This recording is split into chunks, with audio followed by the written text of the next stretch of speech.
Good morning, Ms. Barnes. I hope this email finds you well.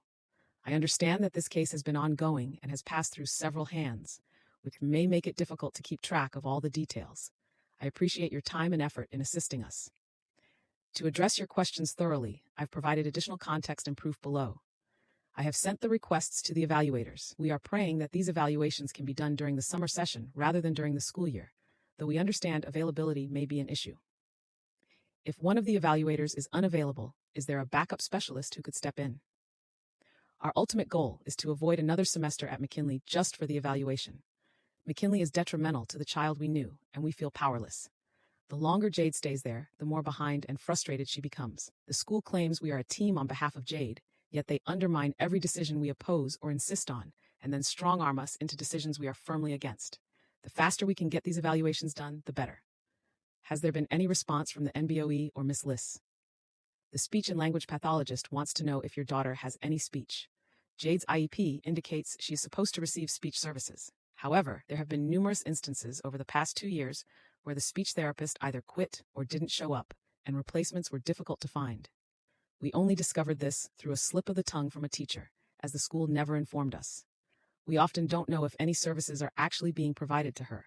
This pattern of negligence is commonplace at McKinley. For instance, the previous CST retired, and Mr. Paris, who replaced them, was completely unaware of Jade's situation, despite extensive briefings. Once, before the transition of Miss Soto's retirement during the summer session for several long hours, he lost all that information from the summer meeting and required another several-hour meeting and implemented nothing he said he would, and that was promised. Furthermore, after insisting that Jade stay in pre-K, they forced us to accept moving her to kindergarten, where she received inadequate support and faced numerous issues. Next, the kindergarten teacher quit, and they forced us onto a monster of a teacher named Miss Parker. They forced us to accept putting her in kindergarten when I fought for months to keep Jade in pre-4, as she was getting the best assistance we had seen with that current teacher, Mr. Moore, due to COVID and having missed 3/4 of pre-K 3. He had also agreed that this would be the best course of action as well. However, we had the IEP meeting, they wouldn't allow him to attend the meeting, and in fact, we have not had a teacher involved in an IEP meeting since. So they forced us to put Jade in kindergarten, even though Mr. Moore had stated that the children who are not prepared to leave his classroom end up needing constant support from him, and so he is constantly pulled from his class to assist with the meltdowns and issues of the children in kindergarten. This pattern has continued into first grade with her current teacher, Ms. Guzman, who has been frequently absent. Additionally, aides are often not present in the classroom, and substitutes are inconsistent. This lack of consistency and communication exacerbates Jade's struggles and our frustrations. This is exactly what happened during kindergarten and now again in first grade with the current teacher, Ms. Guzman, this year. More on that in a moment. The amazing brand new teacher Dr. Dortrait had convinced us of at the beginning of the year, Ms. Parker, sent me a picture of my daughter and texted me that my daughter has a resting bitch face. Shortly after that, days later, she also left my daughter at the school and went home. She left Jade with a frail elderly aide who visibly has strong mental disabilities, and according to the school, due to the dispatcher not sending a replacement school bus because the current one had called out, the aide stood outside with Jade for hours and didn't know my number or her father's, nor the school bus's. It was also the case that no one at the school at all had any information or contact information for the school bus at all. That according to them, we have nothing to do with that it is a contracted bus that only the Board of Ed has access to. This is one of the events that sent me to the ER, as for hours, no one at all could tell me or Dad where Jade was. Having wanted to get Jade out of school by that school year, McKinley then strong-armed us again into using even worse tactics to keep Jade at the school by providing no other viable options for Jade to transfer to. Then called the Department of Child Services on us, stating that we had no further plans to educate our daughter. After the detective came to our home twice to verify Jade's safety, they said that this seemed like retaliation from the school and closed the case.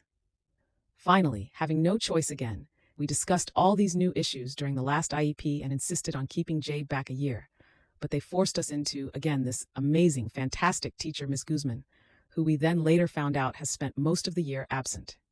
In fact, there were also many times where there were no aides in the classroom. They also consistently required the help of Mr. Moore to get her into the classroom.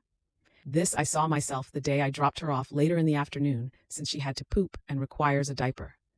When we asked who the substitute teacher is, they told us 2 different names and then finally that it wasn't our concern. They also stated that we also don't have the right to know if and when the teacher or aide is absent. If she does not, we may have to get an assistive technology specialist. Please let me know. Jade had 2 assistive technology evaluations, which were a significant point of contention last year.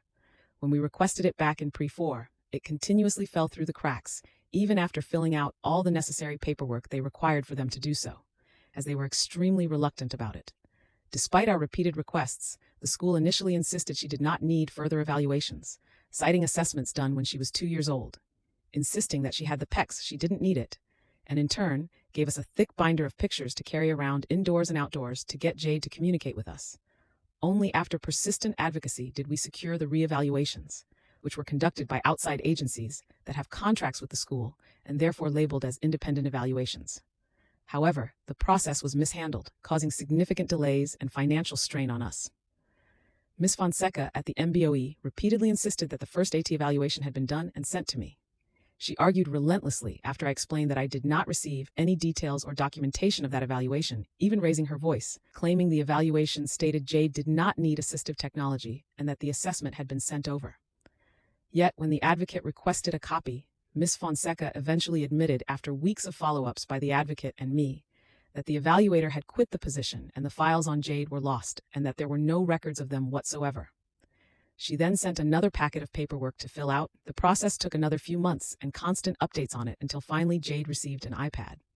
This process not only wasted thousands of dollars from Jade's SSI and PCA funds, but also cost us valuable time. She then sent another packet of paperwork to fill out. The process took another few months and constant updates on it until finally Jade received an iPad. This process not only wasted thousands of dollars from Jade's SSI and PCA funds, but also cost us valuable time. The school, for some reason, was excited to share with me that due to 2 years of fighting and thousands of dollars of money from Jade's SSI and PCA funds, Jade is the first student in the district to receive an iPad. When Jade finally received the iPad, it was locked away and not utilized as intended. It took an additional meeting before it was returned. At this time, I have no clue what is happening with the iPad, and no further information has been given. This ongoing negligence has caused us immense frustration and despair. We are desperate to get Jade out of McKinley. The school postponed the IEP meeting we were supposed to have in June, which has further delayed any potential out-of-district placement. We pleaded with Dr. Dortrait to keep Jade back in first grade, but we were again strong-armed with no say in the matter. Please, if there is anything you can do to expedite this process and prevent another detrimental semester at McKinley, or if you can advise me on how to advocate for my child more effectively, it would mean the world to us.